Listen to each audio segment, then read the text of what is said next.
Bonjour à tous et bienvenue dans cette nouvelle transmission des Prosmonautes. Merci d'être toujours plus nombreux à nous suivre, à nous écouter. Et si tu n'es pas abonné, surtout n'hésite pas, ça soutient la chaîne et ça nous permet de continuer à faire des podcasts toujours plus intéressants pour toi. Et aujourd'hui, je suis avec Samuel. Bonjour Samuel, comment ça va? Bonjour Julien, ça va super et toi? Ça va, je te remercie. Premier épisode de l'année 2026, donc merci de prendre du temps pour ça déjà. Qu'est-ce qui t'a donné envie de venir sur le podcast quand je t'en ai parlé? Alors c'est vrai que ça fait un petit moment que tu m'avais Ouais, parlé de ce sujet-là et c'est vrai que moi je me suis toujours intéressé à l'entrepreneuriat en allant regarder d'autres entrepreneurs qui justement passaient dans des podcasts pour me parler un peu de leur expérience. Du coup, c'était l'occasion, je trouve, de partager un peu mon expérience. ouais. Donc je trouvais ça cool. De redonner aussi un petit peu à d'autres personnes qui auraient besoin de conseils ou besoin de s'inspirer. Ah oui, complètement, hein, c'est vrai Ah, c'est qu'on peut important. s'inspirer, ouais, C'est bien sûr. important, mine de rien. Mais c'est vrai qu'on en a parlé juste avant que le podcast démarre, c'était il y a un an d'ailleurs, et puis après, c'est un projet qui a mis un peu de temps à. On avait chacun nos agendas. C'est vrai. Ce que je te propose pour commencer, je vais te présenter rapidement ton parcours, et puis après, on arrivera sur une première question clé. Donc, c'est une question ouverte pour avoir un peu ton avis sur un sujet précis. Ça marche. Donc, toi, tu t'appelles Samuel Bouni, tu as 30 ans, et donc quand l'épisode sortira, tu en auras 31 parce que tu es né en février, si je dis pas de bêtises, si je me suis bien Exactement. renseigné. Tu as bien vu les Euh, informations. T'es marié, t'as des enfants, non? Ça, je me Non, je suis suis pas pas. marié, j'ai pas d'enfant. Ok. Donc toi, tu es basé en Île-de-France, tu as fait une licence économie et gestion à l'Université de Paris-Nanterre, pour commencer. Ensuite, tu as fait un double diplôme master en management des systèmes d'information à l'ISC Paris, que tu as fait en double diplôme, du coup, avec l'Université de Cergy-Paris, en technologie de l'information et de la communication. Tu as terminé tes études en 2019 et tu as rejoint pour commencer un cabinet de conseil qui s'appelle MC2I, dans lequel tu es resté 3 ans en tant que responsable et chef de projet. Et après ces 3 années, tu as décidé de te lancer à ton compte, d'abord en réfléchissant à un business de formation, tu m'avais parlé, je crois, et finalement, tu as changé d'idée et tu es parti cofonder Citin en juillet 2022 avec un associé. Et ça, c'est un point important, on reviendra dessus juste après. Et en 2 mots, Citin, de ce que j'en ai compris, tu me diras si c'est bien ça, c'est un bureau d'études et d'ingénierie qui va accompagner la rénovation énergétique des bâtiments pour améliorer leur performance énergétique, écologique peut-être. Voilà. Et en 2025, parce que j'ai vu les chiffres sur LinkedIn que vous avez publiés, donc plus de 420 projets, que ce soit sur des logements individuels ou des bâtiments d'habitation et tertiaires, et presque 10 millions d'euros de subventions obtenues pour tes clients, pour vos clients. Donc bravo déjà. Merci. Ouais. Fier de cette année 2025. Ouais, une très Ouais, belle année 2025. C'est vrai que ça fait maintenant 3 ans ouais. qu'on a monté Citin. Et c'est vrai que ça n'a pas toujours été simple, surtout au début, au lancement. Et c'est vrai que ces chiffres-là, c'est forcément une réussite pour nous aujourd'hui. Et du coup, sur les 3 années, tu sens vraiment l'évolution, la structuration de l'équipe. Maintenant que tu as 3 ans de recul sur cette phase entrepreneuriale, tu vois vraiment cette différence et cette structuration dans le temps, ouais. Ah, complètement. Quand on démarre, déjà, on n'a pas toute la structure, c'est-à-dire même des bureaux. Au départ, on se lance, on n'a pas forcément voilà, nos propres locaux, Ouais. de collaborateurs encore. Et après, progressivement, on voit qu'il y a des collaborateurs qui rejoignent l'équipe, d'autres même aussi qui partent. Donc, il y a vraiment une vie qui se crée autour de l'entreprise. Et du coup, à la fin d'arriver, voilà, au bout de ces 3 ans déjà, avec une structure, d'être bien établie, d'être reconnu aussi dans le domaine. On Mhm. a voilà, des partenaires et des clients qui sont extrêmement satisfaits. On a des très bons retours. Donc là, c'est vrai que c'est quand même une fierté, ces retours-là. Ouais, c'est satisfaisant de voir le chemin parcouru et l'évolution, un petit peu la construction du projet au fur et à mesure. Ouais, complètement. Ouais, ouais, c'est sûr. Donc la première question, c'est une question clé. Pour avoir ton avis sur un sujet, c'est pour toi, qu'est-ce qui est vraiment la différence entre un entrepreneur et un salarié? Tu as été des deux côtés, en tant qu'entrepreneur, enfin en tant que salarié, puis en tant qu'entrepreneur, et en tant qu'entrepreneur, tu manages aussi des salariés aujourd'hui. C'est quoi pour toi vraiment ce qui fait la différence entre ces deux positions-là? Entre ces deux positions-là, c'est Mm. vrai que moi, ce que je trouve de différent, ça va être plus sur la vision des choses. C'est vrai que quand on est salarié, on doit appliquer une vision de quelqu'un d'autre. Tandis que quand on est entrepreneur, c'est notre vision à nous. Et en fait, c'est nous, on va prioriser, hiérarchiser pour vraiment structurer une idée et aller jusqu'au bout. Alors que tandis que quand on est salarié, vraiment, on suit un peu plus des process qui ont déjà été établis. Ouais. Et donc, il y a une différence, il y a une nuance vraiment dans le travail. Est-ce que toi, tu vois une évolution de ta position où au début, tu te dis quand tu te lances, tu es tout seul ou à deux si tu es un associé. Donc tu as un peu les deux positions, c'est-à-dire que tu penses la stratégie, puis c'est toi qui l'as fait, qui est dans l'opérationnel. Puis après, j'imagine que tu t'en détaches petit à petit au fur et à mesure que tu recrutes des équipes, que tu structures des process, etc. Est-ce que toi, tu as senti cette évolution où au début, tu as toutes ces casquettes-là et tu en as un peu moins aujourd'hui ou pas trop? Alors oui, c'est vrai qu'au début, on est obligé d'être touche à tout. Donc forcément, surtout dans l'entrepreneuriat, quand on crée une entreprise, que ce soit sur l'aspect marketing, l'aspect opérationnel, recrutement aussi également. Donc il y a tous ces éléments où forcément on monte en compétences. Et pour justement après grossir un peu plus, on doit forcément déléguer. C'est vraiment important. Et c'est vrai que c'est pas facile parfois parce que comme au départ, voilà, c'est un peu notre bébé, l'entreprise, Ouais. où voilà, on le voit évoluer, etc. Et ensuite, il faut le confier à d'autres personnes. Il faut leur faire confiance. Mm. Donc, c'est important de bien s'entourer. Et du coup, après, voilà, progressivement, on apprend à déléguer, parce que aussi, c'est pas des choses qu'on fait naturellement Mm. quand on est dans le salariat. Et du coup, ouais, il y a une vraie différence qui se Mais crée. c'est vrai que ça doit pas être évident parce que tu fais quelque chose à ton image au début. Et après, il faut réussir à accepter que quelqu'un d'autre va appliquer ton process, mais peut-être en mettant un peu sa patte, donc ce sera un petit peu différent. Ça peut être aussi bien fait, mais d'une manière différente. C'est vrai que ça doit pas être évident, ça, Ouais, à suivre. c'est vrai que moi, au début, c'est vrai que j'avais des appréhensions sur le fait de déléguer Mm. et que ce serait fait moins parfaitement parce que moi, je savais exactement ce qu'il fallait faire ou autre. Et en fait, au début, vraiment, j'étais un peu réticent à déléguer. J'étais vraiment un peu trop dans le contrôle. Et je me suis rendu compte aussi que vraiment, c'est important de les laisser se faire des erreurs. Ce ne sera pas parfait, pas aussi parfait que ce que toi, tu avais imaginé, mais ce sera fait différemment.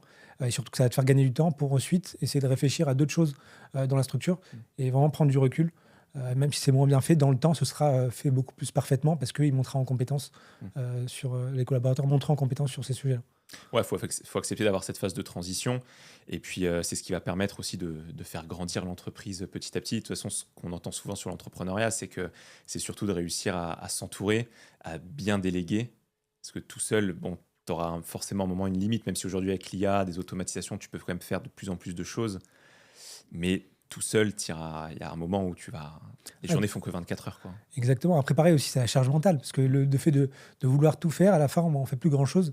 Et vraiment de se focaliser sur ce qui est essentiel Mm. pour faire croître l'entreprise, ben, il faut vraiment se focaliser dessus, à essayer de déléguer. Comme je dis, c'est pas facile, ça se travaille encore. Même moi, aujourd'hui, je continue à travailler dessus, Ouais. parce qu'il y a des choses où j'ai pas forcément envie de déléguer.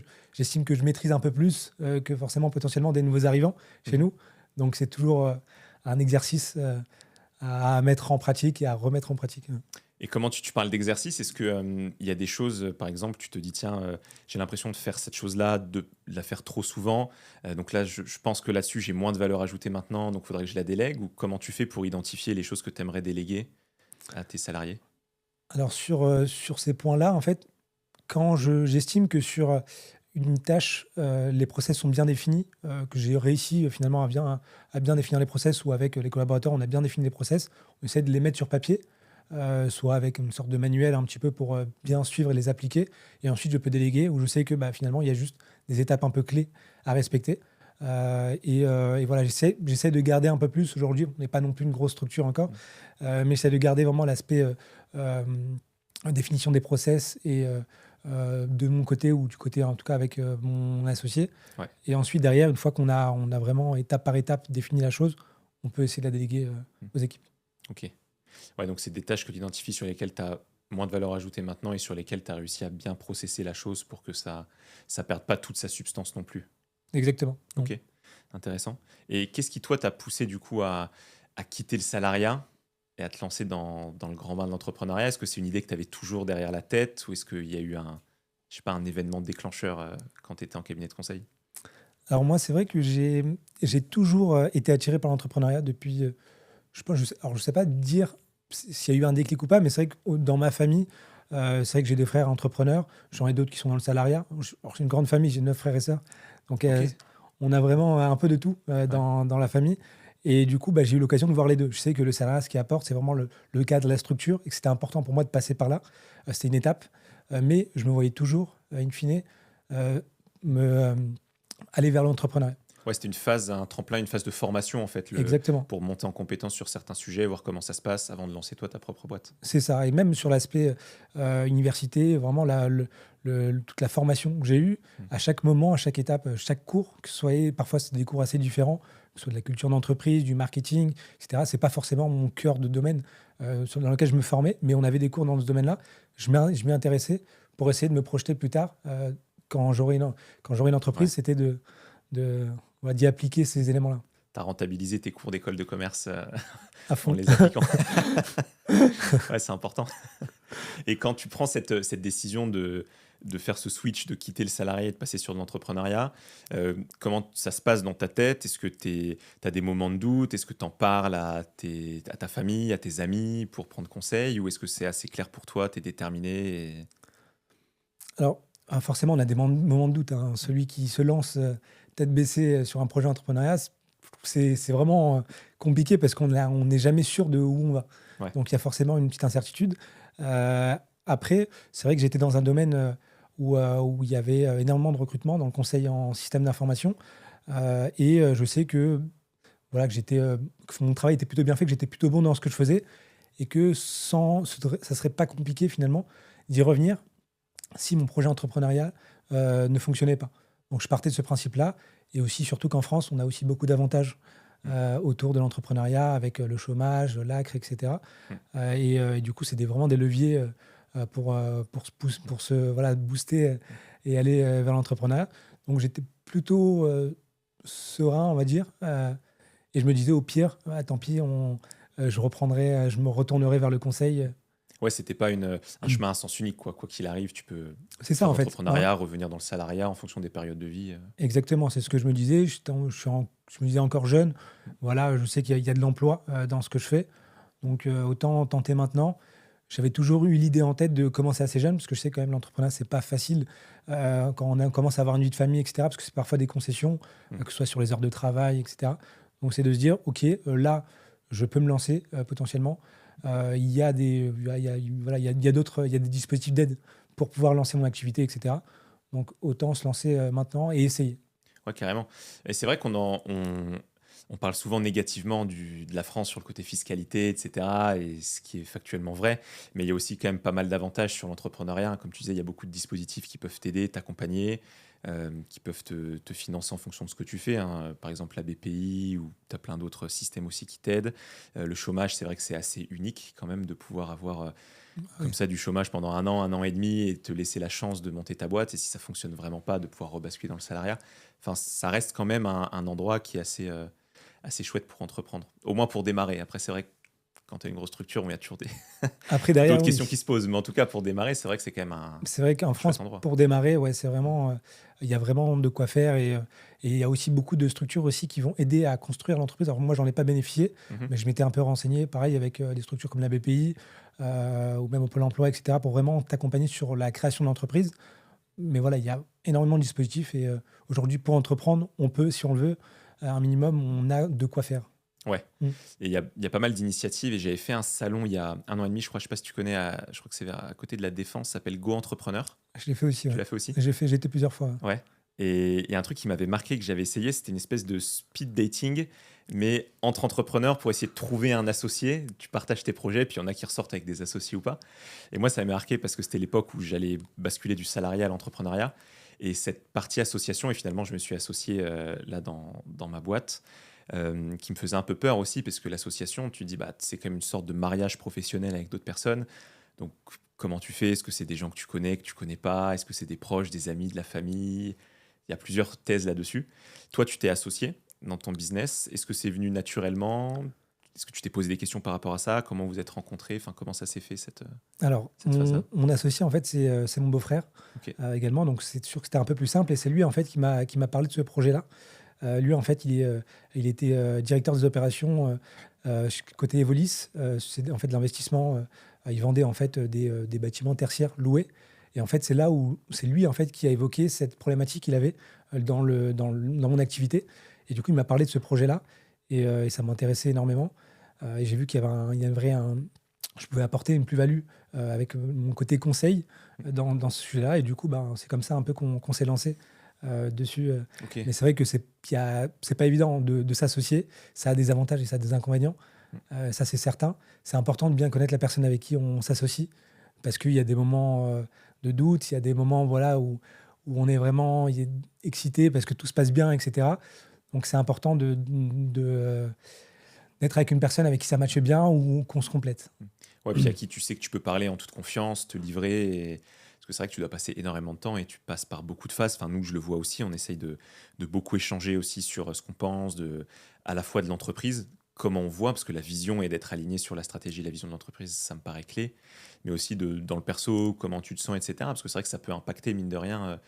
Enfin, je sais pas toi, mais quand tu es entrepreneur, tu penses quand même très souvent à ta société, enfin, un peu tout le temps, quoi. Comment tu pourrais faire pour améliorer telle chose, pour la développer. Ah Tu oui, coupes rarement totalement, quoi. C'est dur.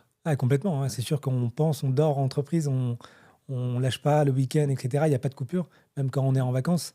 On y Ouais. pense forcément. Ça, on n'a pas le choix.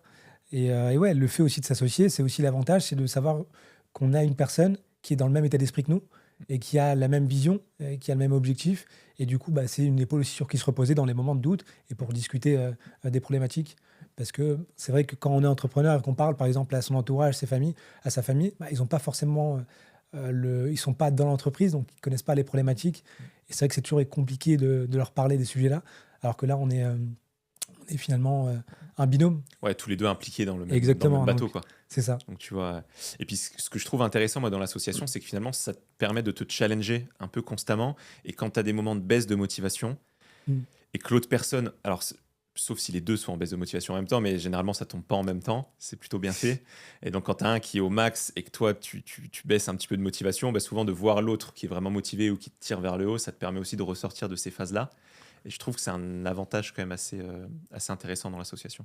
Complètement. C'est sûr qu'à ce niveau-là, c'est sûr que forcément, alors surtout qu'aussi des fois, on n'a pas les mêmes expériences. Donc, on va en fait aussi, à un événement, on va l'interpréter différemment. Donc, et à ce moment-là, bah, il y en a un qui va être une vision un peu plus pessimiste, l'autre optimiste, parce que de son expérience, bah, pour lui, parfois, il peut en faire un événement positif. Donc, c'est vraiment ça aussi qui est intéressant aussi dans l'association. Ouais, en fonction de ce que tu as vécu et de tes pensées, etc., tu vois pas les Exactement. choses de la même façon. Ouais, c'est intéressant de fou. Mm. Et un autre point aussi, c'est que toi, au début, donc, tu m'as dit que quand tu as voulu faire ce switch-là, tu es passé plutôt au début par une phase où tu réfléchissais sur un autre business qui était plutôt orienté vers la formation. Et pour les gens qui nous écoutent, je pense que ça peut être super intéressant parce que du coup, tu as pivoté complètement de secteur d'activité. Est-ce que c'est le fait que ton beau-frère te parle de cette opportunité qui t'a fait changer, ou est-ce que tu t'étais déjà rendu compte que la formation, finalement, tu avais essayé des choses et tu voulais essayer autre chose? Enfin, comment ça s'est passé ce switch-là? Alors, en fait, le sujet de la formation, c'était d'ailleurs pourquoi finalement j'avais, à premier abord, c'était quitter du coup le salariat pour passer à l'entrepreneuriat. Donc, j'avais vraiment commencé avec cette aventure-là sur le thématique de la formation professionnelle. Et du coup, en fait, pendant mes années de conseil, finalement, alors dans le conseil, en fait, on est amené souvent à changer de mission. Ça peut être tous les 1 an, 2 ans, etc. Donc, moi, j'ai fait 3 missions différentes pendant 3 ans. Et c'est vrai qu'aujourd'hui, le domaine de la formation professionnelle, aujourd'hui, chaque salarié, finalement, euh, change assez rapidement d'emploi. Aujourd'hui, c'est plus comme à l'époque où on restait toute notre vie quasiment dans la même Ouais. entreprise, etc. Il y a un vrai sujet au niveau de la formation. Et moi, je l'ai ressenti à chacune de mes missions où je devais remonter en compétences, etc. Et je trouvais que c'était intéressant d'apporter du coup des solutions de formation plus adaptées aujourd'hui à nos générations et pour monter en compétences rapidement sur des sujets. Ok. Du coup, voilà, vraiment, l'idée me plaisait énormément sur ce domaine-là. Et du coup, bah, j'avais commencé ce projet-là avec un autre associé. Et en fait, du coup, je me suis dit, il fallait que je me mette pleinement sur le sujet pour être à fond dedans, parce que le conseil, ça me prenait quand même beaucoup de temps. Finalement, j'avais des missions assez denses. Ouais, Et c'est du pas évident de concilier les deux, salariat et début d'entrepreneuriat. Exactement, ouais, c'est ça que C'est c'est pas pas simple. évident. Alors c'est une sécurité d'avoir toujours l'emploi à côté et en même temps de construire son projet. Donc c'est ce que j'ai fait au départ. Euh, mais à un moment donné, si on veut vraiment développer l'activité, s'y mettre pleinement, il faut quand même faire des concessions et dire passer à l'étape d'après, de quitter le salariat. Ouais. Et du coup, bah, en quittant le salariat, donc je me suis un peu plus focus sur ce projet-là, donc à 100%. Et en fait, je me suis rendu compte que c'est vrai que c'était un domaine qui est de la formation qui. Alors, c'est pas un domaine récent où en fait où il y a énormément de concurrence sur ce domaine d'activité-là. Et sur la plus-value que je pouvais ajouter, j'avais un peu des doutes sur qu'est-ce que je pouvais apporter, etc. Je ne me sentais pas pleinement en capacité de pouvoir accompagner des particuliers sur de la formation professionnelle. Et pareil, dispositif. Donc, je trouvais que c'était un peu plus complexe et ça ne matchait pas bien avec mon expérience, finalement. Et aussi, pareil, avec mon associé, il y avait un sujet aussi de répartition des tâches, où là, bah, c'était un peu plus compliqué. Lui, il avait une autre activité à côté aussi. Et en fait, on ne s'y retrouvait pas forcément. On avait quand même monté la structure, etc. Et au final, je me suis dit, voilà, sur du long terme, je ne me projetais pas. Et du coup, je me suis dit à ce moment-là, c'est mieux d'arrêter plus tôt que de traîner en fait quelque chose où même moi, j'y croyais pas forcément. Et plutôt d'attendre un projet ou d'aller sur un projet où je sais que je peux apporter quelque chose, que ce soit sur le projet, mais aussi voilà, pour les personnes, nos clients directement. Ouais, c'est sûr que ça doit pas être évident de. Enfin, c'est toujours la différence entre à quel point tu persévères et à quel moment ça devient de l'obstination pure et dure, quoi, qui mène à rien. Et donc de réussir à s'écouter à un moment, de se dire, OK, ça correspond plus à la vision que j'avais, à mes valeurs, et je sais qu'a priori, on n'ira nulle part. Réussir à couper, ça doit pas être évident. Ça vous en avez beaucoup parlé avec ton associé Ouais, avant d'arrêter? on en a parlé. Après, on n'avait pas encore. Alors, on était au déploiement de l'activité, on n'avait pas encore de clientèle, etc. Mhm. Donc, on était vraiment sur la partie branding, etc. On avait commencé aussi à avoir certaines certifications, parce que quand on est dans le domaine de la formation, il y a des certifications à avoir, etc., qu'on a eues. Du coup, à ce moment-là, on a discuté des problématiques qu'on pouvait rencontrer, des perspectives d'évolution de l'entreprise. Et c'est vrai du coup, on s'est rendu compte pardon, qu'il y avait un blocage. Et du coup, on a préféré arrêter là à ce moment-là. Ok. Et c'est marrant parce que cette première idée de formation, tu l'as démarré donc avec un associé. Citine, tu l'as fait aussi avec un associé. Est-ce que tu te verrais dans une autre dimension, ou même si tu devais refaire les choses, je sais pas jusqu'où tu vas aller avec Citine, mais est-ce que tu te verrais peut-être avoir aussi un business solo, ou est-ce que tu te serais vu monter quelque chose tout seul si tu n'avais pas eu cet associé sur la formation, cette opportunité par ton beau-frère pour Citine, ou pas? Alors ouais, complètement. Je me vois très bien aussi monter une structure, surtout aujourd'hui avec l'expérience que j'ai dans l'entrepreneuriat. Vous savez qu'il y a, voilà, il y a des parties où je me sentais moins à l'aise. Et du coup, le fait d'avoir un associé, bah forcément, c'est plus rassurant. Mais ouais, je me suis toujours dit que je pouvais lancer un projet tout seul. Mais c'est vrai que c'est plus facile, entre guillemets, d'entreprendre à deux pour surtout le lancement où on a pas mal d'hésitation. Ouais, c'est clair. Mm. C'est clair. Et est-ce qu'il y a eu des moments dans ce début-là où vous avez eu des... Parce que quand tu démarres, surtout sur un sujet comme ça, qui touche beaucoup les gens, et en même temps, il faut que tu arrives à faire le lien entre les besoins des gens, des individus, des clients que tu vas accompagner, dans une espèce de jungle administrative entre toutes ces sujets de réglementation, de formation, de subvention, pardon, etc. Est-ce qu'au début, il y a un sujet de syndrome de l'imposteur ou de légitimité où tu dis, mais attends, en fait, est-ce qu'on est sûr de ce qu'on va leur apporter? Est-ce qu'on va pas se planter sur tel ou tel sujet, ou pas trop? Alors ouais, complètement. Bah, c'est du coup pourquoi en partie la première structure donc dans le domaine de la formation n'a pas abouti. C'est vrai que je trouvais qu'on avait un manque de légitimité sur le domaine, qui était un secteur qui était assez mature finalement. Alors il y a encore beaucoup de choses à faire, mais qui était assez mature en termes d'entreprise. Il y avait vraiment des entreprises qui se sont positionnées en tant que leaders Ouais. sur le domaine d'activité. Et du coup, c'est ce que j'ai pas eu finalement avec Citine, où on a commencé en fait vraiment dans un secteur de niche qui était émergent, où là en fait finalement il y avait pas vraiment de concurrents qui étaient en place. Et du coup, c'est là où on s'est dit, bah, là il y a une plus-value, on peut avoir une légitimité facilement parce que c'est nouveau. Du coup, bah, progressivement, donc on s'est lancé sur cette activité-là. Après, on s'est diversifié, mais en fait, c'était une première porte d'entrée où là, on s'est dit, OK, on peut y aller sans problème. On n'a pas, forcément, on a un petit peu aussi ce syndrome de l'imposteur quand parfois on n'est pas forcément du domaine ou autre. On se dit, mais après, l'idée, c'est de s'entourer Ouais, pour, toujours. pour aussi monter en compétence aussi Ouais, dans le toujours. Et puis, domaine. plus tu fais de missions, plus tu accompagnes de clients, plus tu montes toi-même en expérience, en compétences, etc. Plus c'est fluide. Au final, plus tu te sens légitime à continuer d'accompagner toujours d'autres clients sur des missions diverses. Et le fait d'avoir déjà, toi et ton beau-frère, des expériences dans ces secteurs-là, ça doit rassurer aussi un petit peu au départ. Ah ouais, complètement. Et en plus de ça, bon, je me suis aussi formé dans le domaine pour avoir en fait ce vernis technique, pas forcément être sur le terrain. mais ensuite de gérer des équipes, mais de comprendre vraiment l'aspect technique des éléments. Donc, j'ai passé plusieurs semaines aussi à me former vraiment en tant qu'apprenti ingénieur en efficacité énergétique, une équivalence. Ok. Donc ouais, c'est important aussi de se rassurer. Pas forcément, c'est vrai qu'on peut avoir le syndrome de l'imposteur, mais plus on monte en compétence sur un domaine, plus on est rassuré et finalement, bah, ce syndrome de l'imposteur, il disparaît. Ouais. Mm. Ouais, carrément. Juste une petite parenthèse sur la partie formation, parce que c'est vrai il y a un gros. Je trouve que c'est assez clivé comme secteur, la formation, vu que tu as beaucoup de formations en ligne, beaucoup de publicité, des fois un peu j'allais dire attrape-tourisme, en gros, c'est où tu as beaucoup de Oui, trucs qui te disent, tiens, tu vas te former et en 3 heures, tu vas pouvoir faire 10 000 euros par mois, etc. Donc, je trouve que c'est un secteur assez clivé. Et donc, du coup, tu as beaucoup de personnes qui ont l'image de tout de suite, formation en ligne égale bullshit, je vais rien apprendre et c'est une arnaque. Alors que moi, à titre personnel, je pense que l'avenir de l'éducation, en tout cas, l'éducation va beaucoup évoluer dans le temps. Je pense que le système actuel d'éducation scolaire, l'école, etc., le format est a jamais été très adapté et de moins en moins adapté. D'ailleurs, complètement. scientifiquement, le fait d'être 1 heure sur une chaise comme ça, écouter un cours pour l'assimiler, c'est très mauvais. Et donc, je pense que ces formations en ligne ou ces formations très spécifiques sur certains sujets, ça a beaucoup d'avenir. Est-ce que toi, sur cette formation-là, pour gagner en expertise, c'était une formation en ligne justement? Est-ce que c'était une formation, je sais pas, universitaire? Comment t'as fait? Alors, la formation, c'était une formation certifiante, donc c'est des process un peu plus classiques, pas juste de monter en compétence avec des plateformes de e-learning, par exemple. Mm. C'était pas suffisant, c'est pour avoir vraiment aussi des diplômes que j'ai passé les formations. Mais c'est vrai qu'aujourd'hui, oui, effectivement, le système d'éducation actuel, il est un petit peu obsolète par rapport au mode de travail qu'on a aujourd'hui, où voilà, il y a beaucoup de turnover dans les entreprises. Ça évolue énormément. On voit aujourd'hui avec l'IA, des personnes qui sont en poste depuis plusieurs années et qui ne maîtrisent pas forcément les sujets d'IA, bah, ça va être compliqué pour leur suite de carrière.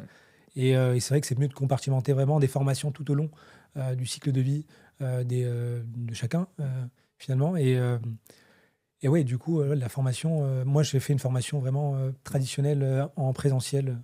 Ouais. Mm. Ouais, parce que tu avais besoin aussi de ces certifications et de ces validations. C'est un secteur réglementé, C'est ça, spécifique. c'est des Donc, il y a secteurs des. quand même assez réglementaires. Non, c'est clair, c'est comme si tu veux devenir demain médecin, expert comptable. Enfin, c'est quand même cadré. Bien Et sûr, heureusement pour les gens, tu pour la t'improvises pas profession, bien médecin sûr. avec 2 heures sur YouTube. C'est clair. Voilà, Et, parce que ouais, je trouve que le système, l'école, ça te forme très bien aussi à rentrer un petit peu dans le moule de la société. Donc, ça te forme plutôt bien à arriver en entreprise et donc à être salarié, à avoir les codes de l'entreprise, etc. Je trouve que ça te forme pas du tout, en tout cas beaucoup moins, à ce côté entrepreneurial. Est-ce que toi, il y a des choses que tu as senties, que tu as dû désapprendre de ce que tu avais appris de par tes cours, que ce soit en école de commerce avant ou dans le salariat, que tu as dû désapprendre pour devenir entrepreneur, justement? Ou pas? Oui, alors, c'est vrai que quand on apprend à l'école ou même quand on est dans le salariat, c'est vrai qu'il faut qu'on produit des livrables qui sont aboutis, terminés à 100%. Alors que finalement, quand on se rend compte dans l'entrepreneuriat, c'est que parfois, il faut tester en fait tes produits avec ta demande, avec les clients directement.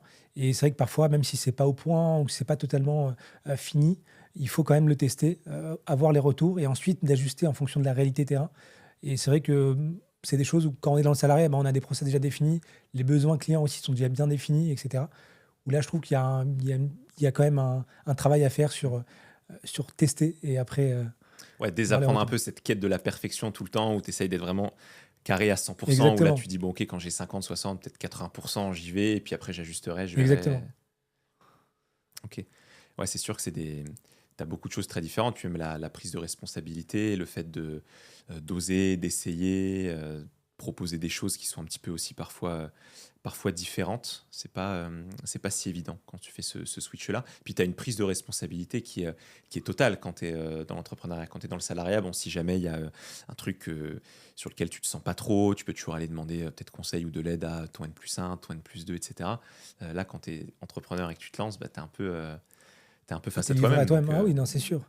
Donc quand tu doutes, c'est quoi toi donc toi, tu as un associé, donc vous devez beaucoup échanger entre vous. Est-ce que je sais pas, tu as des amis aussi entrepreneurs ou tu as des réseaux peut-être aussi ou autre chose qui te permettent de t'éclairer sur certains points?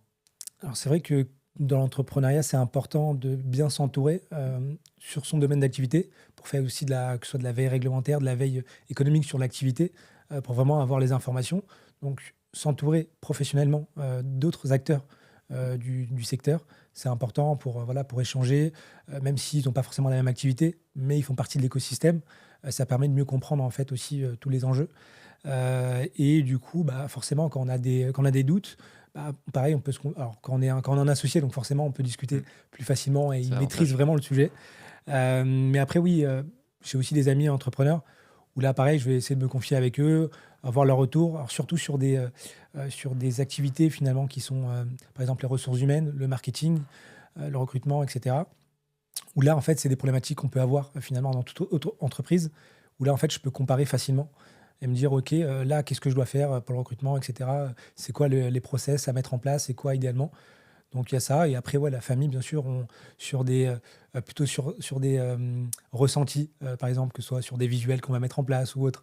Mm. Mais après, quand c'est un peu plus professionnel, on essaie vraiment d'orienter ses doutes en fonction du sujet. Mm.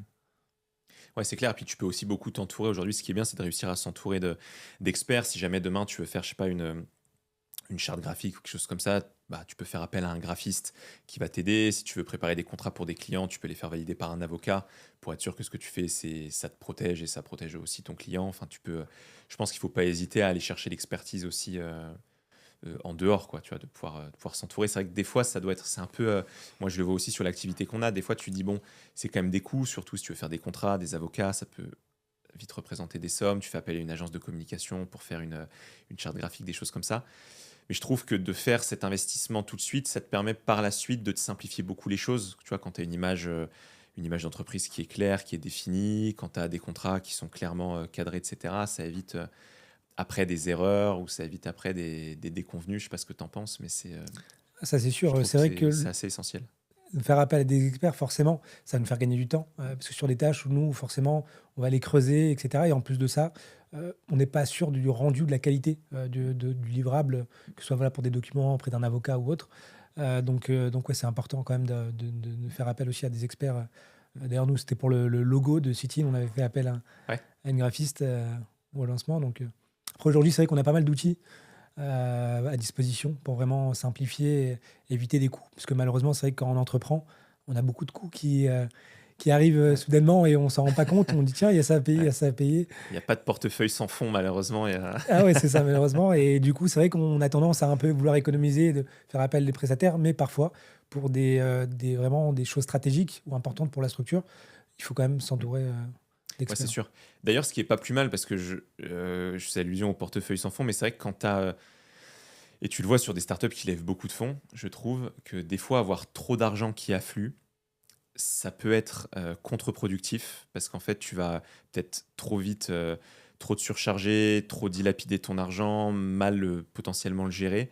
Alors que si tu es obligé de faire attention à l'argent que tu as, tu vas peut-être trouver peut-être des techniques un peu plus subtiles pour contourner certains problèmes ou pour faire des choses de manière un peu plus astucieuse, moins coûteuse et qui permettent de garder une société légère, flexible et sans trop te surcharger non plus, parce que c'est pour la rentabilité et puis pour faire vivre la société, c'est important aussi de penser à tout ça. C'est sûr que dans les temps forts, on est un peu plus large. On voit moins les dépenses. Après, c'est vrai que quand c'est une jeune entreprise, on a des temps forts et des temps un peu, on est dans le creux de la vague.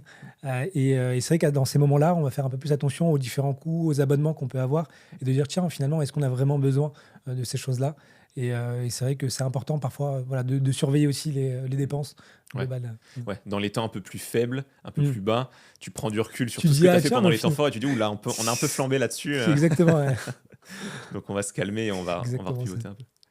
Et ton rapport sur le. Parce qu'un des gros sujets du podcast, c'est de essayer de comprendre ces parcours-là, ces switches de reconversion de reconversion entre salariat et entrepreneuriat, ou juste du salariat vers un autre secteur où tu fais uniquement te reconvertir sans passer à l'entrepreneuriat.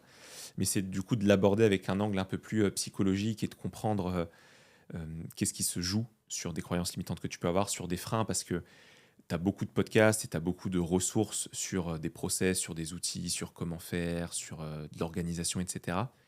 Et je trouve que tout ça, c'est méga important. Mais la phase juste avant, tu as beau regarder toutes les vidéos que tu veux sur des process, des outils, etc.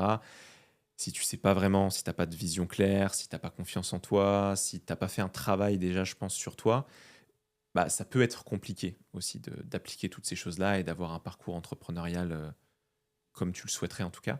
Et c'est quoi ton rapport, toi, à ces sujets-là d'introspection, de psychologie, peut-être de développement personnel C'est des choses qui te parlent, que tu pratiques, pas du tout? Alors ouais, c'est vrai que on- depuis toujours, entre guillemets, comme je te l'ai dit, je m'intéressais toujours à l'entrepreneuriat. Ouais, C'est vrai que je m'inspire aussi voilà, de ce que font d'autres entrepreneurs. Et ça, en fait, parfois, ça peut me motiver ou voir un petit peu qu'on n'est pas les seuls finalement dans les phases d'échec où il y a des difficultés ou autres. Et c'est vrai qu'à ces moments-là, bah, ça me permet aussi parfois de me dire bah, c'est normal, ça fait partie du parcours de l'entrepreneuriat. Et du coup, bah, voilà, ça peut être un peu des livres inspirants, des autobiographies, des bibliographies sur certains grands fondateurs. ouais, Donc c'est via ces types de lectures où, pareil, bah, je m'inspire aussi pareil de podcasts. J'écoute pas mal de choses liées à l'entrepreneuriat. ouais. Et ça me permet voilà, d'évoluer et de passer les difficultés. Tu as des ressources comme ça qui viennent en tête, qui t'ont marqué à partager, je sais pas, un livre sympa que tu as lu, qui t'a marqué, un podcast que tu as écouté vachement cool. Ouais, alors en lecture, c'est vrai que j'ai beaucoup apprécié L'art de la victoire de Phil Knight. Ok, Très je connais intéressant. pas. C'est le parcours, en fait, c'est une autobiographie de Phil Knight sur son parcours. Et on voit que vraiment, c'était pas évident au départ et qu'il vraiment, il était déterminé. Et du coup, voilà, on connaît aujourd'hui la réussite de Nike. Et on Ouais, voit qu'en fait, à l'époque, c'est surtout qu'à clair. l'époque, il n'y avait pas tous ces réseaux. Voilà, c'était beaucoup plus difficile. Et voilà, il s'est entouré, il s'est bien entouré de bonnes personnes. Et il a réussi à développer son entreprise. Et en fait, ce qui est intéressant aussi à travers les autobiographies, c'est qu'on voit qu'il n'y a pas d'un seul type d'entrepreneur. Chacun est différent, il va avoir une approche complètement différente. Et malgré ça, en fait, bah, forcément, on va avoir des réussites, mais il n'y a pas de parcours type. Il faut juste se lancer et c'est de définir des actions. En fait, c'est passer à l'action, d'être en mouvement. Et il y a aussi voilà, le livre sur Steve Jobs, aussi pareil. On voit que c'est complètement. Ouais. C'est pas du tout. Sa biographie? Ça, ouais, Ouais, je l'ai lu aussi, ouais. Ouais. mais incroyable. Mais Très finalement, tu vois, inspirant. on voit que c'est pas le même parcours. Lui, il est un peu beaucoup plus strict, un peu plus dur aussi dans sa façon de manager, de gérer. Alors que l'autre, voilà, c'était beaucoup plus en douceur. Et au final, on voit que voilà, les deux, c'est des grosses réussites. Et du coup, bah, c'est inspirant aussi de se dire, OK, bah, il n'y a pas un seul parcours. Chacun, il peut y en avoir plusieurs finalement. Ouais, complètement. Mais c'est vrai que ce serait un peu déprimant si tout était déterminé. Tu vois, si tu savais que bon bah il faut que tu fait, tu sois né dans telle famille, dans tel lieu, que tu aies fait telles études, parce que tu sais que si tu les as pas fait, bah c'est mort pour toi. Alors qu'en fait, c'est vrai que c'est assez inspirant de pouvoir se rendre compte que tu as tout type de parcours. Des personnes qui partent de vraiment zéro, d'autres qui partent pas de vraiment zéro, d'autres qui. Enfin voilà, t'as vraiment tout type de success story, à la fois sur des personnes qui font des grosses boîtes comme ça. Tu as la biographie aussi d'Elon Musk que j'avais lu qui est assez inspirante. Après, on n'aime pas le personnage, très controversé, mais c'est assez intéressant, je trouve, de s'intéresser à comment il procède au quotidien, parce que c'est vrai que un peu vu de l'extérieur, ça peut être un peu impressionnant. Mais ce qui est cool aussi, c'est de voir, je trouve, que tu as des personnes aussi qui réussissent à créer des choses vachement sympas sans arriver sur des sociétés multinationales, cotées en bourse, etc., où tu peux réussir à créer des structures très sympas sur 10, 15, 20, 30 personnes et réussir quand même à atteindre un objectif que tu t'étais fixé, avoir de l'impact. Donc c'est vachement cool de voir ces différences de parcours, je trouve. Je suis d'accord avec toi. Ouais, ouais, non, c'est sûr. Bon, on peut s'inspirer vraiment de n'importe qui, de son Mm. entourage. Ouais, Des pour fois, commencer. c'est vrai que parfois en entretien, j'essaye de poser des questions aux candidats, des fois sur qui les inspire, etc. Et souvent, ce qui revient, c'est aussi les membres de leur famille, Ok, qui sont aussi des modèles où bah, forcément, ils voient un parcours de vie. Parce que aussi, l'entrepreneuriat, en fait, il y a différents types d'entrepreneuriat. Il y a la création d'entreprise, mais ça peut être pareil. Enfin, ça peut être aussi des associations, des groupes d'entraide, etc. Tout ça, c'est différent, mais finalement, on peut s'inspirer de ces personnes-là autour de nous. ouais, complètement. Et en fonction des différents parcours, tu en as qui vont résonner plus parce que tu vas t'identifier sur certains moments, d'autres où tu vas pas t'identifier. Mm. Non, c'est clair. Euh, je voulais te poser une autre question, je voulais rebondir sur un truc que j'ai oublié, mais c'est pas grave, ça Ça reviendra. revient. Ah oui, si, vous êtes combien chez City? Il y en a une dizaine, ça, 10, 12? Alors, aujourd'hui, on est 5. On était Ok. 10 en Ah oui, c'est juin. ça que j'avais vu. Ouais. Ouais, c'est ça. On était passé à 10 en juin et après, voilà, il y a eu un peu des changements, une réorganisation et du coup, là, aujourd'hui, on est 5. Ok, top. Et vous êtes bien à 5 là dans l'organisation, ça se... Ouais. Ok. C'est vrai qu'à 5 quand tu es sur des structures à taille humaine, 5, 10, 15, 20 personnes, le, la partie humaine, elle est hyper importante, quoi, parce que c'est un peu comme une famille, quoi. Un petit peu, tu passes énormément de temps ensemble, donc le fait de bien s'entendre aussi et que ça se passe bien, c'est hyper important. Ah, c'est ça complètement. C'est vrai que dans le recrutement, surtout quand on a des petites équipes, où là, il y a aussi l'affect qui rentre en compte dans le recrutement pour voir voilà, s'il y a des affinités. Forcément, dans les bureaux, on est tous ensemble. Et du coup, pareil, en fait, même sur les activités, on est tous au courant un peu de qui fait quoi, etc. Et du coup, s'il n'y a pas cette proximité entre nous, bah, c'est sûr que c'est compliqué pour faire avancer l'entreprise. Ouais, c'est clair. Tu as un Mm. dicton, je sais pas si tu as déjà entendu en entrepreneuriat, je l'ai lu dans plusieurs bouquins, puis je l'ai écouté aussi en podcast, qui dit euh, recrute lentement et vire rapidement. Et c'était vraiment pour appuyer en disant bah, c'est tellement important de passer du temps sur trouver les bons profils à intégrer dans ta boîte, et ça peut être tellement contre-productif si tu fais rentrer une personne qui correspond pas du tout à l'état d'esprit et qui est pas du tout vraiment la personne qu'il faut. Ah ouais, Qu'il faut quand même passer du temps sur le recrutement. Et c'est vrai que nous, on recrute aussi. Là, on est aussi en processus, et c'est vrai que ça prend du temps. ouais, ça prend du temps et c'est un métier surtout. Mm. C'est vrai que quand on démarre, bah forcément, on essaie de se renseigner sur le recrutement. Et moi, du coup, je me suis mis à lire un livre. Alors, j'ai plus le nom en tête. C'était Comment recruter les meilleurs. Je sais plus de qui. Ouais. Et c'est vrai que il y a des process, c'est vraiment, et c'est des temps longs. Finalement, c'est pas de se précipiter parce qu'un recrutement, finalement, en termes de coût pour une entreprise, c'est à minima 6 mois de salaire, finalement, le temps de monter en compétences, etc. Donc, c'est un vrai travail. Et ensuite, surtout aussi, c'est l'impact qu'il peut avoir sur le reste du groupe si on fait un mauvais recrutement.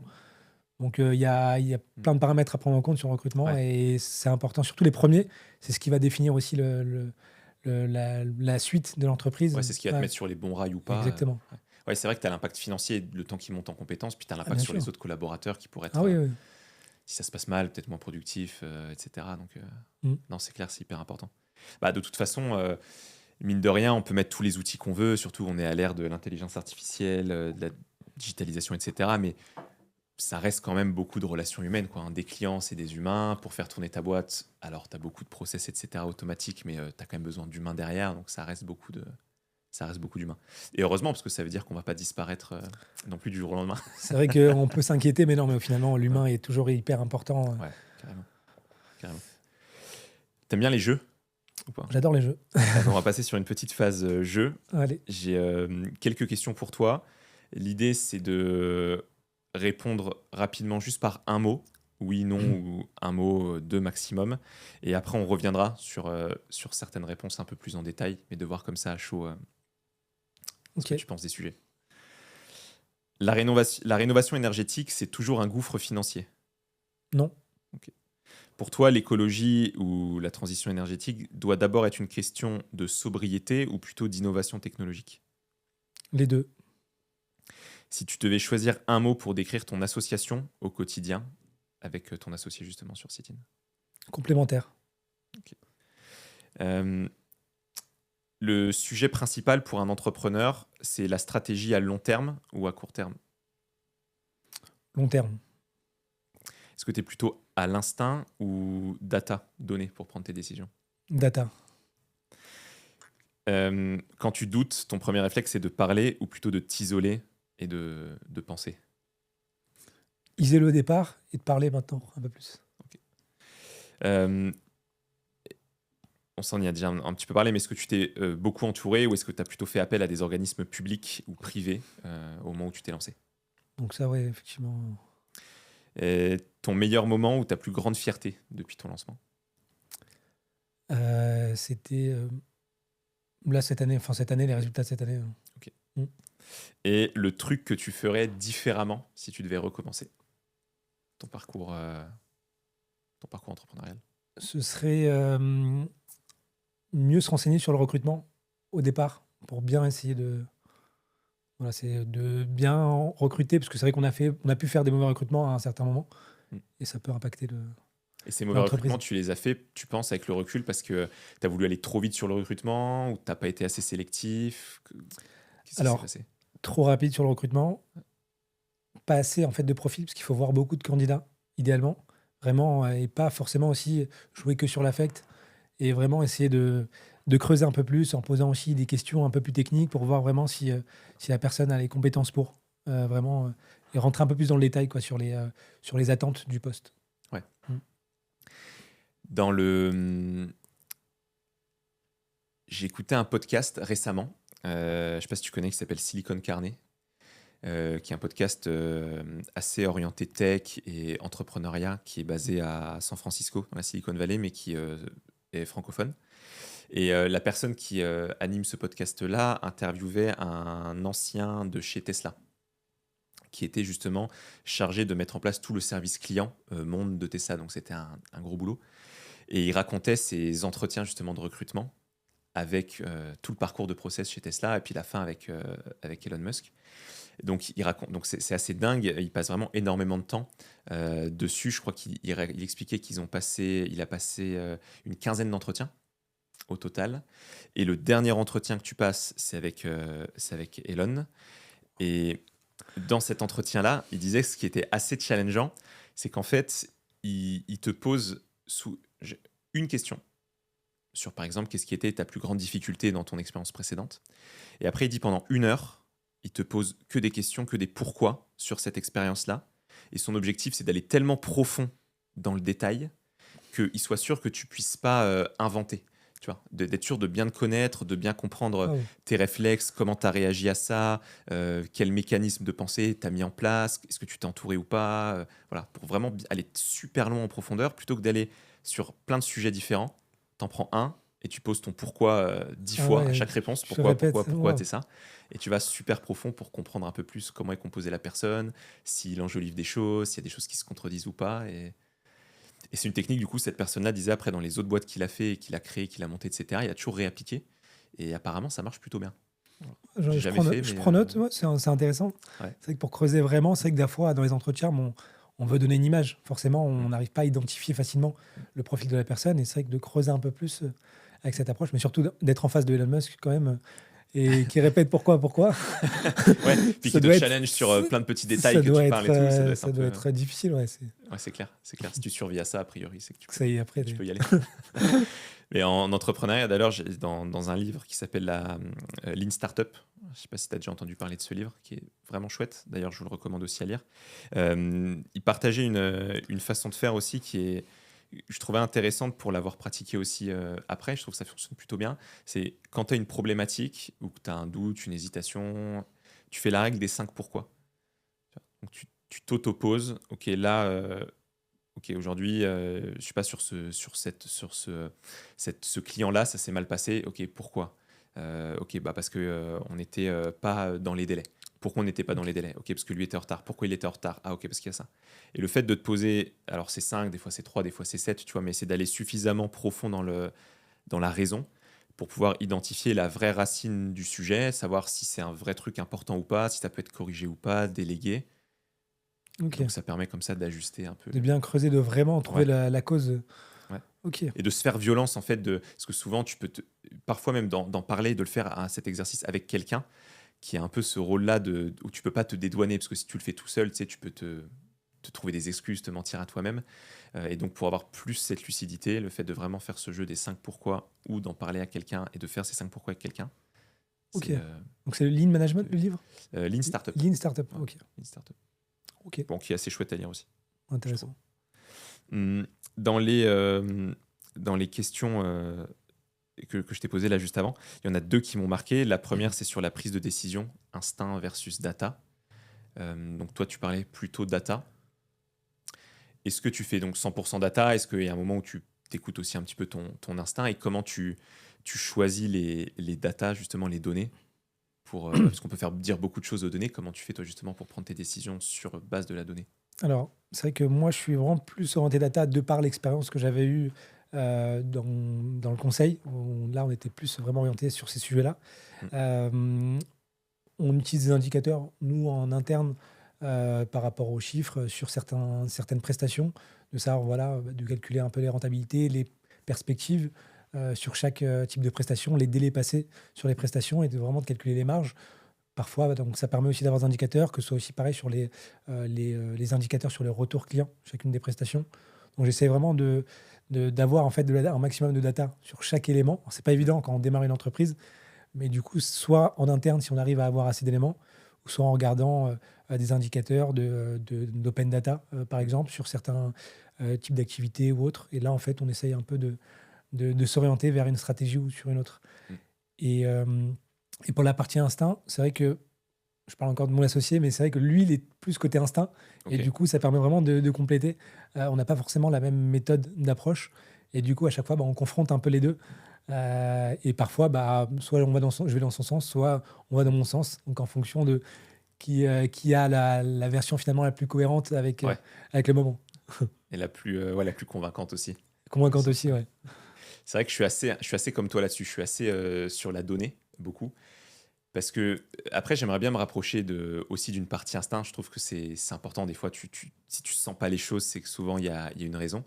Mais c'est vrai que les données, moi, ce que j'aime bien avec la donnée, c'est que peu importe l'état d'esprit dans lequel tu es, en fait, la donnée, c'est factuel, quoi. C'est pas biaisé. C'est Ouais. pas biaisé Mm. par ton jugement, par le moment, l'état d'esprit dans lequel tu es.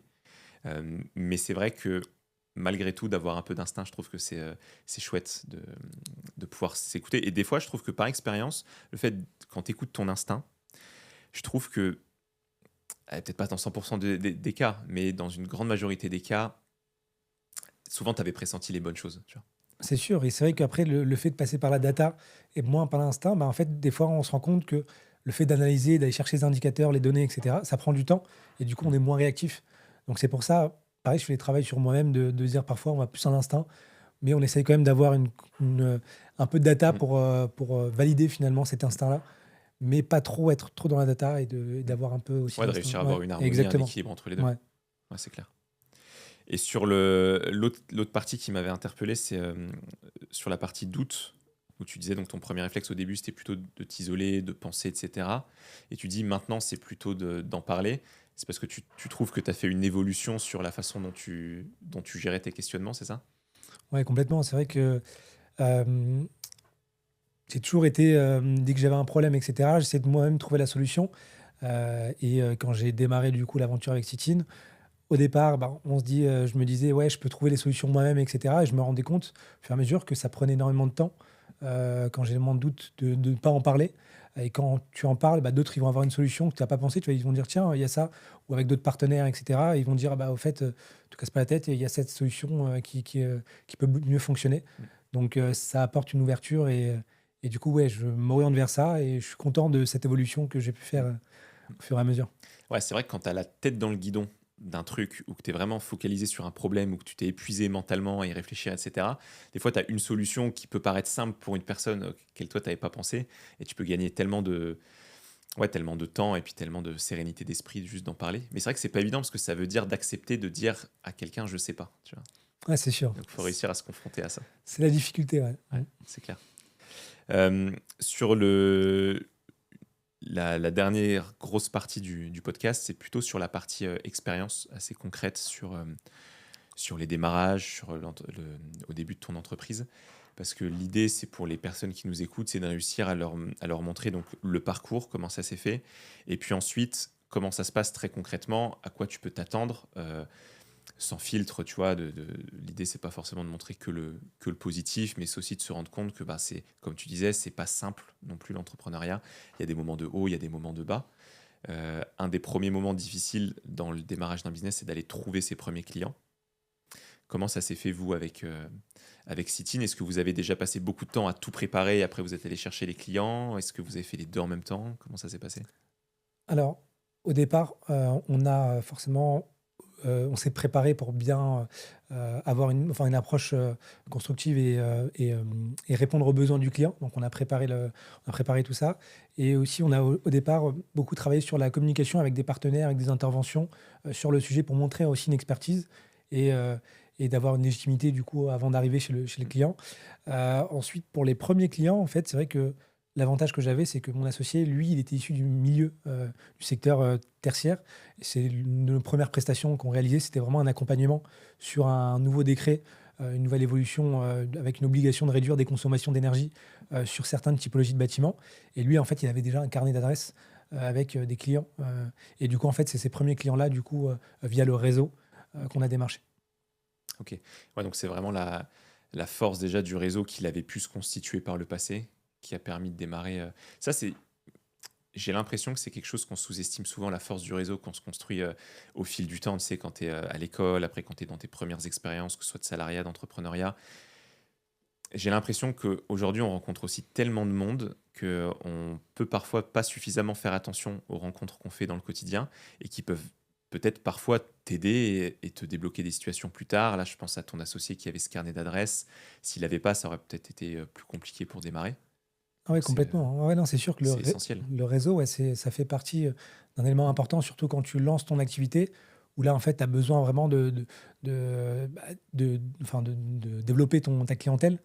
Et du coup, ça passe aussi par des premières relations que voilà, c'est vrai que tu penses pas forcément, parce que tu dis pas, tiens, en fait, c'est quoi son activité à lui, etc. Et voilà, après, parfois, de faire une impasse une passe, pardon, sur tes différents amis que tu as, par exemple, sur LinkedIn ou autre, de les relancer progressivement sur les sujets-là, de montrer que tu as une nouvelle expertise avec une nouvelle entreprise et d'avoir, voilà, de connaître les besoins. Ouais, 100%. D'ailleurs, pour les gens qui nous écoutent, ça, c'est un vrai conseil de commencer, parce que tu peux avoir ce frein-là au départ de te dire, OK, j'ai l'idée, je vais me lancer, mais qui va venir acheter ma solution? Je connais personne, etc. Mais juste de faire le point déjà sur ton entourage, ton premier cercle, pour un peu reprendre la catégorie LinkedIn, sur ton premier cercle, tu vas te rendre compte que tu as trouvé des gens qui eux-mêmes peut-être connaissent des gens, qui peuvent te mettre en relation. Et en fait, ça peut aller assez vite, ce système-là. Oui, bien sûr. C'est aussi pourquoi on a pu se lancer sur cette activité plutôt rapidement. C'est de se dire on a déjà un réseau qui est existant et on a déjà des clients cibles sur lesquels on pourrait travailler assez rapidement. Et du coup, c'est vrai que c'est un vrai coup de pouce pour démarrer assez facilement. Ouais, c'est clair. Et puis, ça doit être satisfaisant quand tu vois que tu arrives à avoir déjà tes premiers clients. Parce que, bon, j'ai pas eu cette expérience-là, mais j'imagine que quand tu passes plusieurs mois, 6 mois, un an et demi, sans clients et que tu n'arrives pas à les avoir ou que tu peines à en avoir un par-ci, un par-là, ça doit être.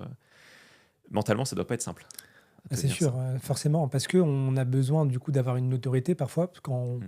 on délivre un produit, une solution, et du coup, bah, d'avoir dans son réseau proche des personnes qui savent tes compétences dans dans précédente activité et savent voilà, que tu peux apporter d'autres choses dans cette nouvelle activité-là. Du coup, ils te font confiance et ça permet progressivement de te faire une clientèle de fil en aiguille parce que voilà, tu as travaillé avec ce client-là. Tu peux montrer, voilà, faire un retour d'expérience sur ces clients-là et de montrer à d'autres clients que ta solution a une vraie plus-value. Ouais, gagner à leurs yeux en légitimité. Exactement. Ouais, c'est clair. C'est quoi la plus grosse galère ou le plus gros échec que tu pourrais partager depuis le lancement de Sit-in? Sur la première année, on s'était orienté sur une typologie de bâtiment qui était le tertiaire Mm. et ensuite on s'est rendu compte que parce que c'est important aussi dans l'entrepreneuriat, c'est les besoins en fonds de roulement et aussi les délais de paiement, aussi pour pouvoir faire fonctionner, faire vivre l'entreprise. C'est vrai que parfois on a des temps longs, sur des prestations et du coup, bah, forcément c'est difficile, pour être périn et du coup on s'est orienté aussi vers du logement individuel en fin d'année. Donc c'était en 2022, je pense, fin 2022.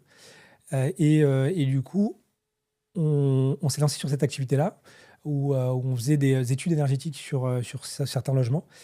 Et en fait, on a d'un coup orienté vraiment toutes nos stratégies sur cette typologie-là d'actifs. Et en fait, il y a eu des changements un peu réglementaires. On a été pris de court, où assez rapidement, bah, en fait, on s'est rendu compte que bah, on ne pouvait plus continuer sur cette prestation-là. Et il fallait en fait trouver d'autres choses. Et du coup, bah, c'était un coup dur où là, on s'est dit, ça y est, on est lancé. On commençait à vouloir recruter beaucoup plus, etc. Mm. Et en fait, on a eu coup d'arrêt, un premier coup d'arrêt. Et du coup, bah, à ce moment-là, c'est vrai que c'était dur. On dit, ça y est. Ça va être peut-être la fin de la boîte, ça va être Ah, c'est ça, compliqué, il faut voilà, on se se dit bah, relever. comment se réinventer. Ok, d'accord, on avait commencé sur un premier type de prestation, au final qu'on avait un peu délaissé parce que l'autre, d'un point de vue économique, était plus viable. Ouais. Euh, et du coup, bah, il fallait en fait retravailler sur d'autres types de prestations. Donc, on a pris le temps. Donc, à ce moment-là, voilà, on y va, on essaie d'y aller toujours progressivement quand même dans ce qu'on fait. Et ça permet voilà, d'être agile. S'il y a si on a des temps d'arrêt comme ça, on peut se trouver aussi d'autres choses. Ça nous laisse un peu de marge de manœuvre. Ouais, puis de bien réussir à gérer du coup sa trésor, ça permet d'être plus flexible dans ces moments un peu plus compliqués Mm. et de pas mettre tous ses œufs dans le même panier, donc de réussir à diversifier. Surtout, vous êtes dans un secteur qui est assez tributaire des évolutions réglementaires, des subventions, etc. Donc c'est C'est vrai que c'est pas évident quand tu dépends de quelque chose que tu contrôles pas, justement. Faut réussir à parer aux éventualités, quoi. C'est ça. C'est pour ça que du coup, on a appris aussi de ça par la suite à se diversifier pour être moins dépendant d'autres acteurs. Mm. Du coup, voilà.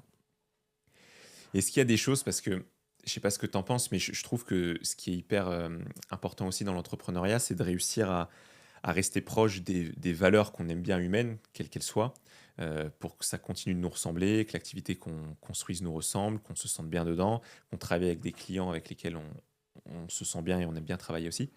Est-ce que toi, il y a des choses que tu refuses catégoriquement, par exemple, de faire, ou des clients que tu vas refuser pour, enfin, pas des clients, peut-être des segments de marché sur lesquels tu veux pas aller? Est-ce qu'il y a des cadres comme ça que tu t'es défini, ou pas forcément, tu t'avances en fonction? Alors, ouais, c'est vrai que c'est un secteur, parfois, où on peut avoir des échos sur le fait qu'il peut y avoir certaines arnaques sur le domaine de la rénovation énergétique.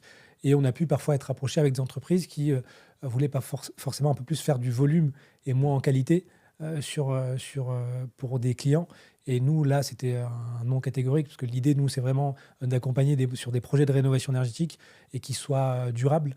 Et du coup, l'idée, c'était vraiment de se structurer, d'avoir une vision sur du long terme.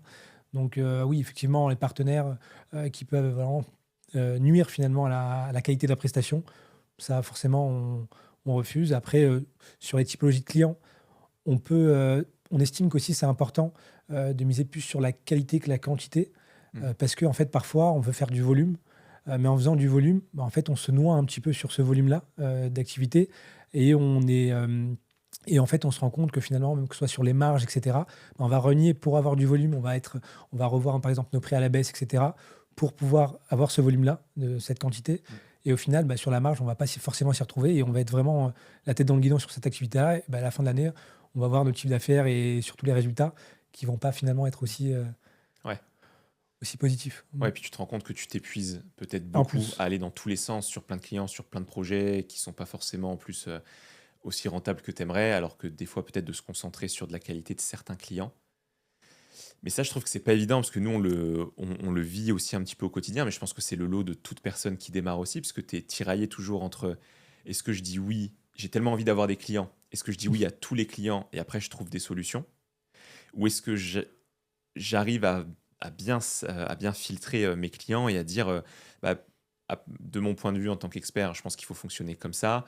Bon, bah, si toi, tu préfères une autre type de prestation ou qui ne correspond pas vraiment à ce que je veux, c'est pas moi qui vais essayer de m'adapter, mais je vais réussir à dire non au client parce que je pense que ce ne sera pas suffisamment viable, rentable pour ma boîte, c'est pas le bon projet, etc.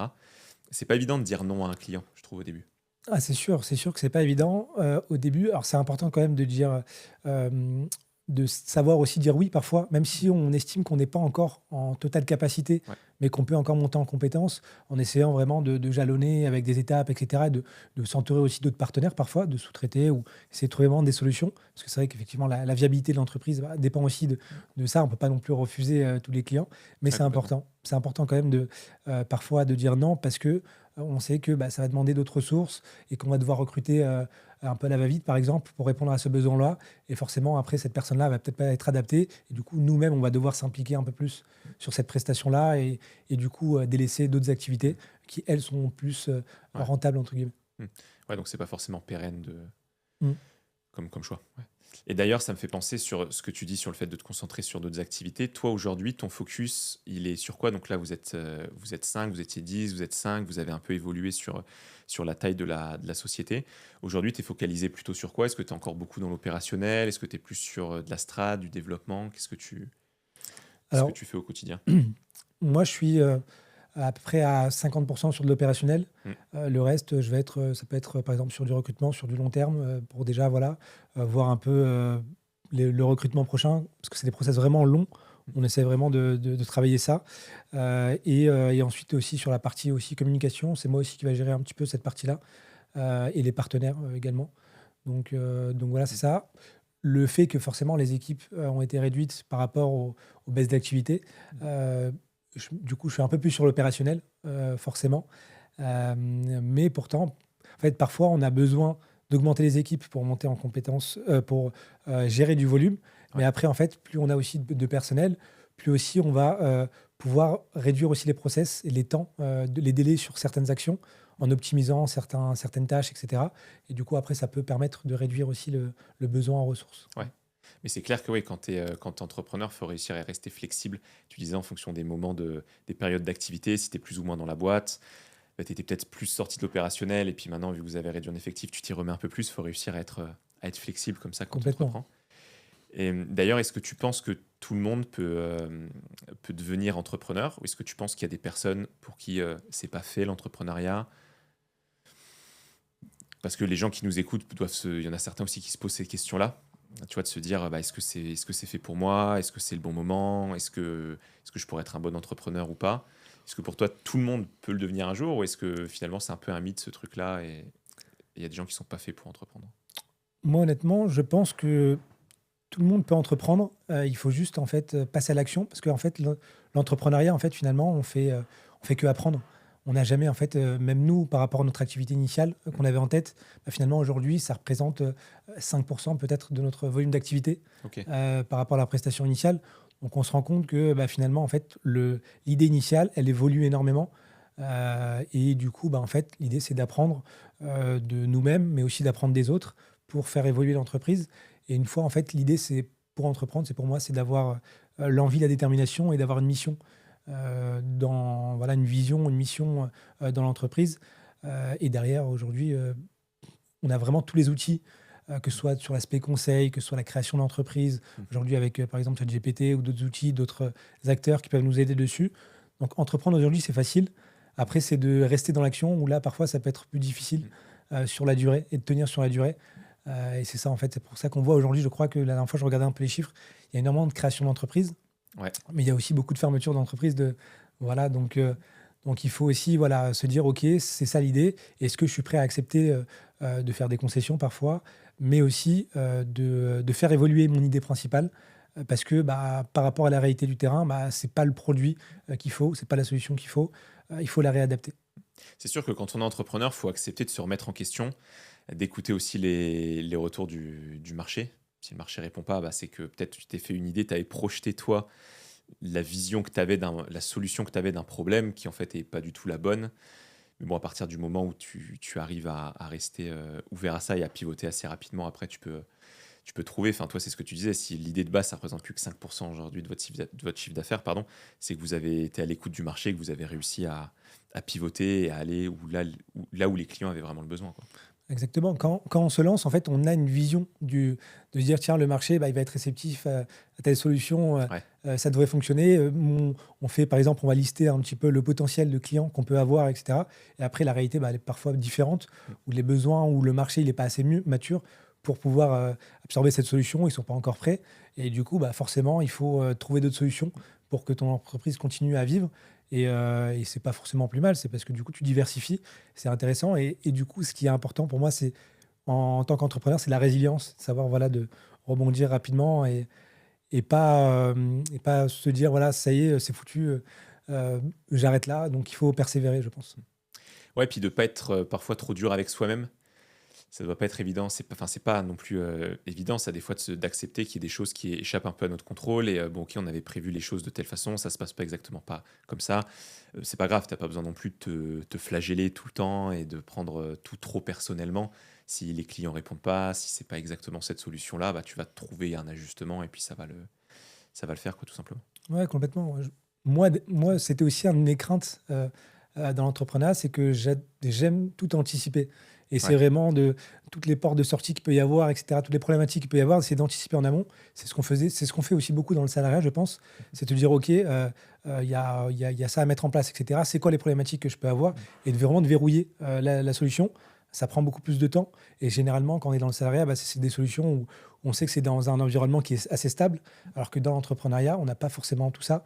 Et du coup, bah, c'est d'accepter qu'on ne pourra pas tout contrôler et qu'il y aura forcément des surprises. Et lâcher prise, voilà, comme tu as dit.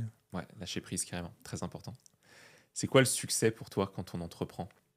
Enfin, d'ailleurs, c'est quoi le succès tout court, d'ailleurs, que ce soit pro, perso? Alors C'est quoi ta définition personnelle du succès? c'est dur, hein, parce que pour moi, il n'y a pas de. On n'arrive pas à un niveau où on dit ça y est, je suis au top, j'arrive au succès. C'est Ouais. vraiment plusieurs petits succès, je pense.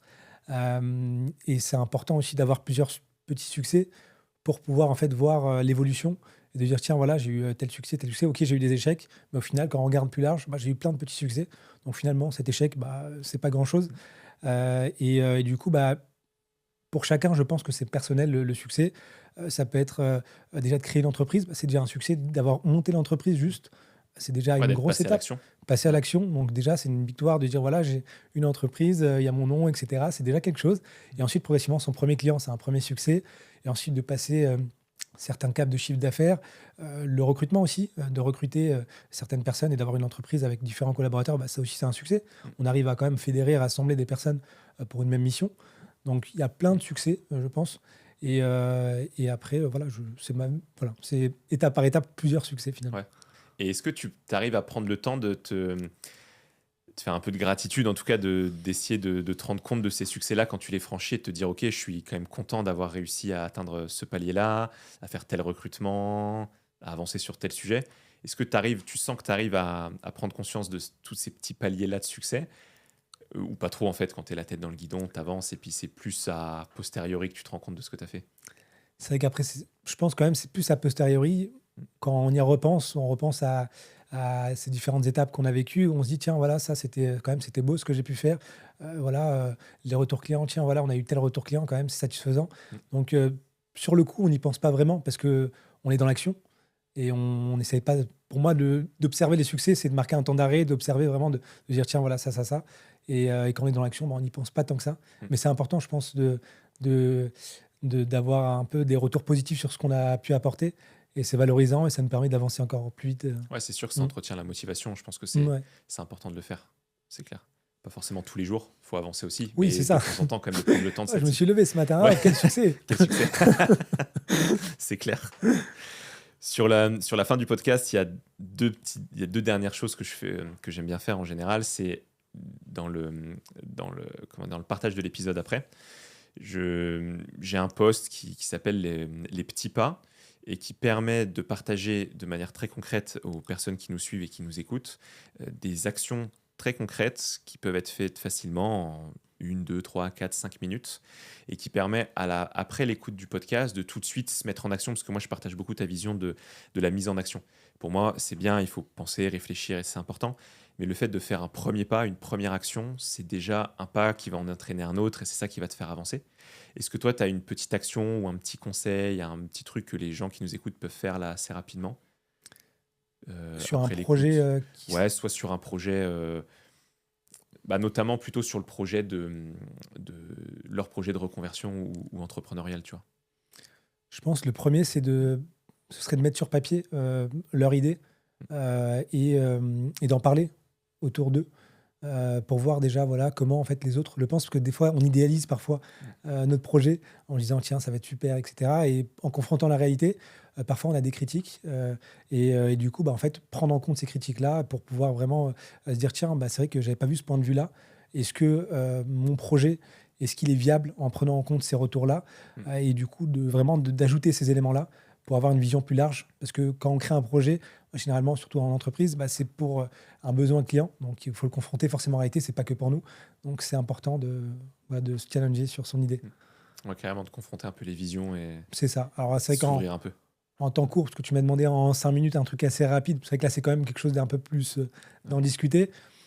Mais sur le papier, après, il y a pas mal d'outils. Moi, je trouve que, voilà, pareil, en école de commerce, on apprenait ça un peu, faire des canevas, etc., sur le business model, d'avoir un business plan, comment ça fonctionne, etc., d'avoir une vision, c'est qui notre client, de cibler en fait vraiment les éléments. C'est qui notre client, c'est quoi notre produit, comment tu vas délivrer ce produit-là au client, c'est quoi les canaux, qu'est-ce que j'ai besoin, quels sont les acteurs, un peu l'écosystème que j'ai besoin, et lister vraiment tout l'écosystème.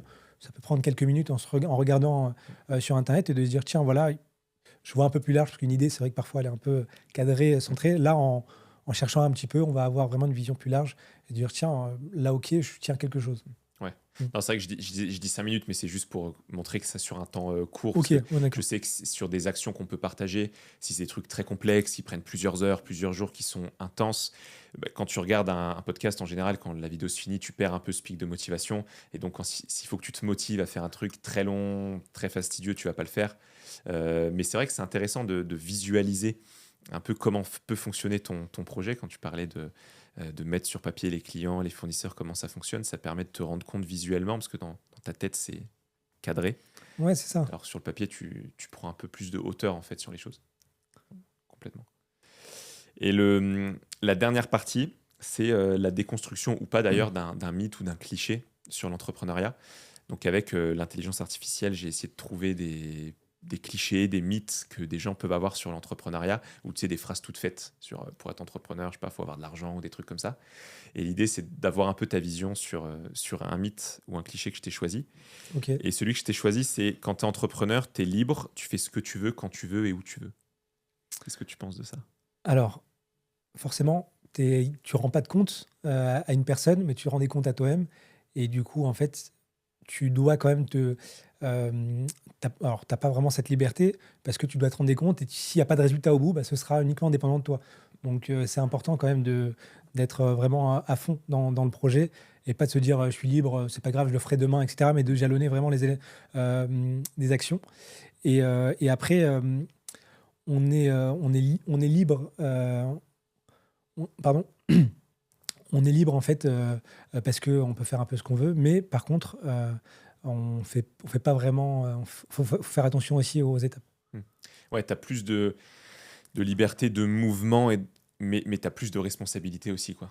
Donc c'est ça le pendant, quoi. C'est ça, après tu as des responsabilités, surtout qu'après quand tu as aussi d'autres collaborateurs, tu dois aussi du coup gérer une équipe, donc ça demande aussi beaucoup plus de temps de gestion que tu dois prendre en plus de tes tâches opérationnelles, de savoir aussi gérer cette partie-là en plus. Et aussi après quand on est entrepreneur, ben, on a aussi cette réflexion H24, on va dire, même que ce soit le week-end, etc., sur l'activité de l'entreprise. On est toujours connecté à nos mails, etc. Donc en vrai, c'est une fausse liberté, je pense. Ouais. Mais c'est sûr que c'est une liberté. Tu gagnes en liberté sur certaines choses, mais en même temps, tu en perds aussi sur d'autres et tu prends des responsabilités. Donc en tout cas, il ne faut pas se dire que quand tu entreprends, tu fais tout ce que tu veux, n'importe quand. Tu peux te prendre 6 mois de vacances dans l'année. Alors, tu peux si tu as un super business qui tourne tout seul et tout, mais c'est... Mais après, ouais, c'est des choses qu'on peut mettre en place, si on arrive à s'organiser. Ouais. Mais c'est quand même assez compliqué, entre guillemets. Après, ça dépend du business model qu'on a et de comment on peut faire à distance. Mais, ouais, c'est clair. Mais il ne faut pas tomber dans ce cliché-là de je suis entrepreneur, je suis libre, je fais ce que je veux. C'est clair. Bah, écoute, Samuel, je te remercie beaucoup pour ton temps. Qu'est-ce que tu retiendras de ce podcast? Et surtout, qu'est-ce que s'il y a des choses, tu vois, que tu améliorerais, des choses qui t'ont fait tilt, des conseils pour qu'on continue d'évoluer sur le format, sur les sujets qu'on aborde dans le podcast, sur tout ça, tes retours d'expérience, je suis preneur. Bah, c'est intéressant parce que moi, c'est pour ça d'ailleurs, comme je t'ai dit, que j'ai accepté cette invitation, c'est que on apprend toujours des autres. C'est vrai qu'aujourd'hui, on apprend de nos erreurs, mais aussi on peut apprendre encore plus vite des erreurs des autres, de voir un peu leur parcours. Et du coup, bah, le format, je trouve qu'il est hyper intéressant, je pense, pour les auditeurs. Sur les axes d'amélioration, personnellement, pour l'instant, j'en vois pas. Je sais pas. Après, c'est plus à toi qui as une vision à plus long terme sur ce que tu peux apporter. Voilà. Ok, top. Bah, je te remercie. Où est-ce qu'on peut te retrouver, alors que ce soit moi ou les personnes qui nous écoutent là en audio ou en vidéo? Où est-ce qu'on peut te retrouver sur les réseaux, sur ton site internet? Sur LinkedIn, je suis disponible. C'est Samuel Bouni, simplement. Vous pouvez me contacter. Pareil, si vous avez des questions, s'il y a des sujets sur l'entrepreneuriat, vous avez des doutes, c'est toujours intéressant de discuter avec d'autres entrepreneurs. Avec plaisir, si je peux y répondre à mon petit niveau, ce sera avec plaisir en tout cas. Puis s'il y en a qui ont des sujets aussi de rénovation énergétique ou qui connaissent des gens qui ont des besoins, surtout on mettra tes coordonnées de toute façon dans la description de l'épisode. Oui, complètement. Si vous avez un projet de rénovation énergétique sur différentes typologies de bâtiments, vous pouvez nous contacter, citin.fr, c'est le site directement, et vous trouverez des coordonnées. Vous avez nos différentes prestations qu'on réalise, et ce sera avec plaisir d'accompagner les clients. Donc Citin, c'est C-I-T-E-E-N. Exactement. C'est ça, c'est le jeu de montre City, Ville et Green. Exactement. Okay. Bien vu. Nickel. Bah, écoute, merci encore Samuel. Merci à tous de nous avoir écoutés jusque-là. Je vous souhaite une bonne fin de journée et je vous dis à bientôt sur une prochaine transmission.